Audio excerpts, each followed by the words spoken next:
आज की इस बौद्ध कहानी में स्वागत है आप सभी का। तो चलिए शुरू करते हैं यह कहानी।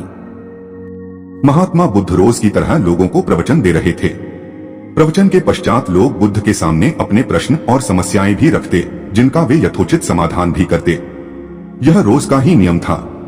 एक दिन प्रवचन के पश्चात एक व्यक्ति बुद्ध के पास आया। वह व्यक्ति बहुत परेशान और दुखी लग रहा था। उसकी परेशानी का कोई एक कारण नहीं था। उसके दिमाग में अक्सर तरह तरह के प्रश्न उठते थे, जिनका उसे कोई समाधान नहीं मिल रहा था, और यही उसकी परेशानी का कारण था।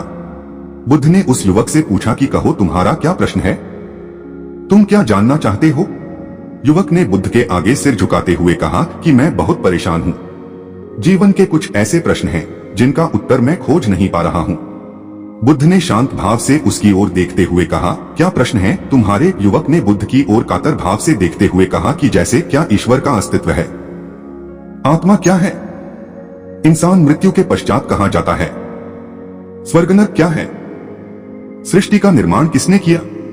मेरे ऐसे अनेक प्रश्न हैं जिनका मुझे उत्तर नहीं मिल रहा है। तभी कुछ और लोग भी वहां आ गए। वे सभी वहां शांत भाव से बैठ गए।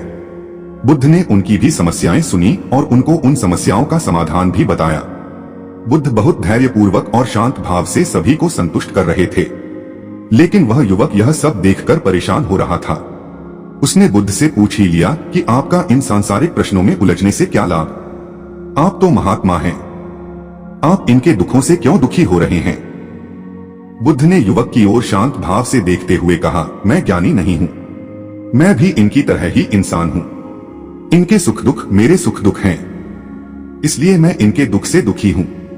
मेरा मानना है कि वह ज्ञान किस काम का जो इंसान को अहंकारी और आत्म केंद्रित बना दे, जो दूसरों के बारे में सोचे ही नहीं, उसकी चिंता ही नहीं करे। ऐसे ज्ञानी से वह अज्ञानी भला, जिसके भीतर लोक कल्याण की भावना हो। मेरी दृष्टि में ज्ञान का सार लोक कल्याण करना है।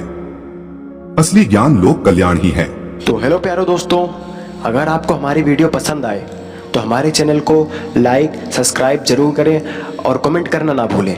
धन्यवाद।